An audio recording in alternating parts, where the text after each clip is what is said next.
Salutare băieți, sunt Pyrosh România, avem așa un videoclip mai aproape de vară, nu e foarte ca lumea să zic, nu e sezonul, dar am zis că totuși să facem ceva ca să nu mai plictisim, că mai avem de așteptat, cam până pe la finalul verii, ca apoi după să zicem că începe sezonul. Astăzi o să vă învăț cum să faceți o mitralieră din Piccolo Corsar sau Piccolo cu 3 focuri. Dacă vrei, da, bine, e asemănătoare, e aproape același lucru. O să aveți nevoie de petarde, de Piccolo Corsar și scoci. Și dacă aveți fitil, da, eu nu am. Sau puteți să scoateți de la o petardă, de la o mamba, de la o ceva fitil, da, nu e obligatoriu să luați fitil. Deci prima dată va trebui să luați scociul și să scoateți o bucată cât de lungă vreți să fie. Bun, după ce ați scos bucata de bandă, să luați petardele Piccolo Corsar sau ce petarde aveți voi și o să le puneți în acest fel pe banda, pe scoci. Luați așa, da? Și puneți așa, băgați una aici. Hai să punem mai multe să nu fie treaba. Da, le puneți așa, fecem, eu am pus câte 3, acum, na, după o să o umplu până la capăt sau câte petarde vreau să pun. Și după puneți fix capătul opus, da? Le puneți capăt în capăt ca să poată să ia foc între ele, că dacă nu, nu vor lua foc. Da? Și le puneți așa. Revin când e gata, o să fac dintr-o cutie și după o să facem și din ceva cu un foc, cred. Hai că revenim să vedem cu rezultatul. Da, bun, bă, băieți, am revenit, cam așa arată mitraliera mea. Am folosit o cutie de Piccolo, aici sunt undeva la 60 de petarde. Dacă vreți, puteți să luați câte o petardă să puneți praful de pușcă ca să fiți sigur că se aprinde toate, dar nu știu ce să zic, eu nu fac așa, numai la flori pun praf de pușcă. Acum pe final, ca să poată să vă iasă petarda, ca să fie mitraliera cum trebuie, hai să punem, asta o să punem, o să o împăturim așa ca pe șaorma. Bun. Și mai rupem o bandă ca să punem și pe partea cealaltă. Da? Bun. Ca să fie tot ok. Să nu existe probleme. Bun. Da, bun, cam așa arată mitraliera noastră.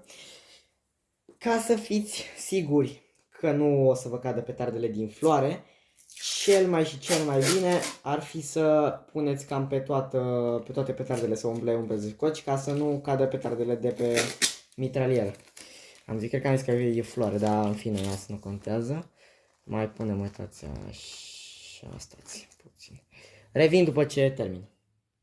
Da, bun, bă, băieți, așa a ieșit floarea noastră. 60 de focuri, da? Când o aprindeți, puneți aici bricheta până iau foc și o să ia toate 100%.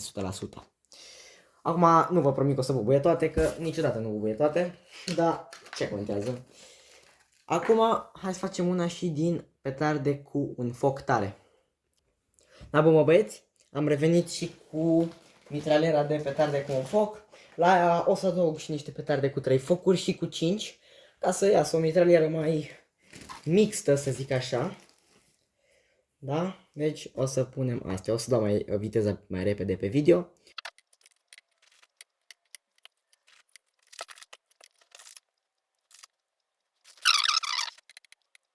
La mitraliera asta să adăugăm și un fitil, că na, să fie mai treabă.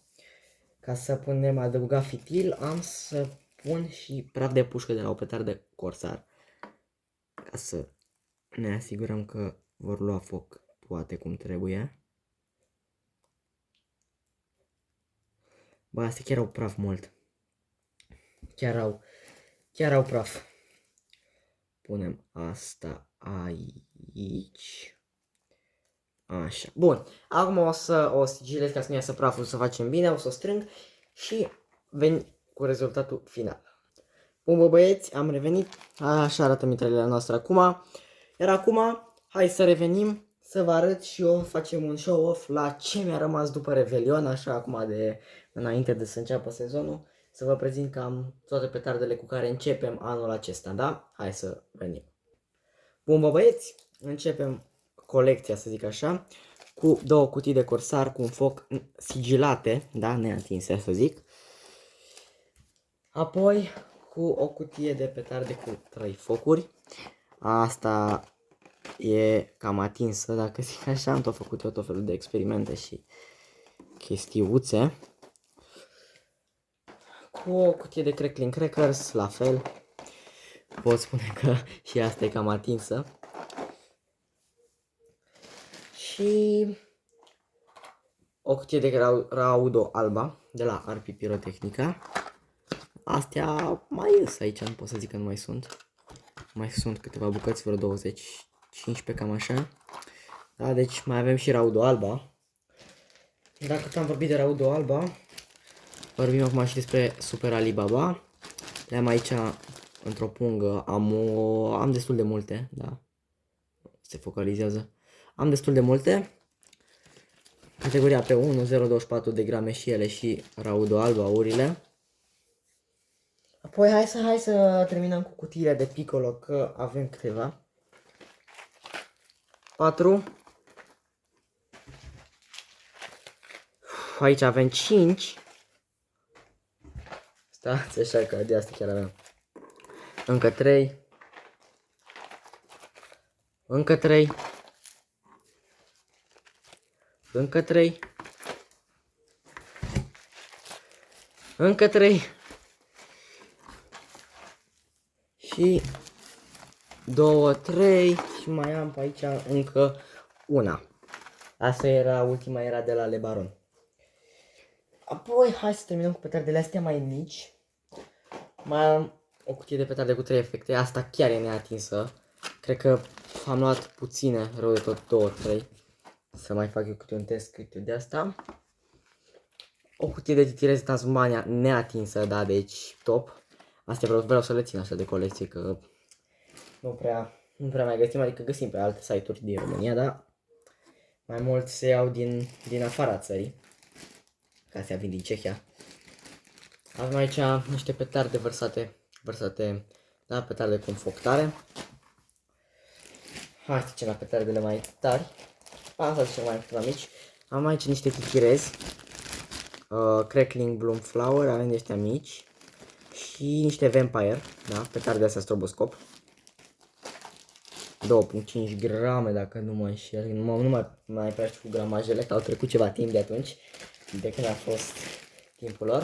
Am aici așa o pungă vărsată cu Dumbo Mini. Da, Dumbo Mini. Slăbuțe, da, merg de distracție, de aia nici nu prea am dat, că am avut ce să fac cu ele de Revelion. Am dat mai mult de alea mari, de aia acum nu prea mai am super puternice. Ceva petarde cu 5 focuri de la Le Baron. Ceva petarde vărsate, aici am un Vampire, Bloom, da, titirez, petarde cu 5 focuri, Crackling Crackers, petarde cu 3, petarde cu un foc, Super Alibaba, alt titirez, un Crackling Ball și un Dumbo Mini. Am 2 din astea. Nu mai știu cum se numesc, titireze de astea, cu Crackling de la Super Mișto. Și acum, să zicem și petardele astea mai tăricele. Ba nu să zice că mai am niște artificii. Am aici ceva mini fontaine, puține mi-au mai rămas. Chiar puține. Astea-s drăguțe. Ceva Flash Celebration de la Le Baron. Acum să începem cu petardele mai tari. Dumbo, da? Dumbo 120 de decibeli, 0,5 grame pe bucată. Categoria P1, deci sunt legale, tot ce vedeți aici sunt legale. Mai am 5 bucăți. Da, 5 bucăți mai am. Astea sunt bubuie de zici că au 2 grame. Să vă zic eu sincer. Aici am iar o pungă, niște FS3-uri, 2023, Mamba și ceva Crackling Crackers prin el. Apoi am aici punga cu petarde mai tari. Da, deci am niște Fire Show, astea nu sunt tari, dar le-am băgat aici că sunt mai mari. Niște petarde Fire Show, FS5, mai am unul, dar nu știu pe unde-i, Crazy Robots, pe 1-2 grame. Mamba 1, astea nu sunt foarte tare, dar nu contează.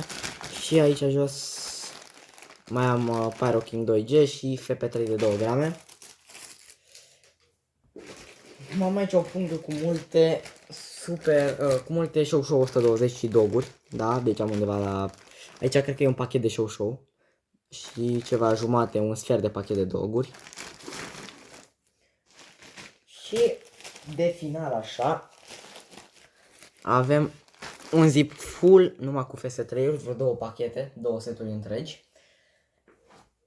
O să zic așa și pe final mitralierele ce le-am făcut azi, 60 de focuri și o grămadă, nu știu câte sunt aici. Da, bă băieți, nu uitați că eu am fost Pyro Show România. Sper să începem cu compilațiile. O să încep imediat colaborarea cu site-ul Pyro King, da? Cele mai calitative petarde. Majoritatea le am de la ei de pe site. Și ce să zic? Urmează să ne vedem cu bine. Ciao, ciao!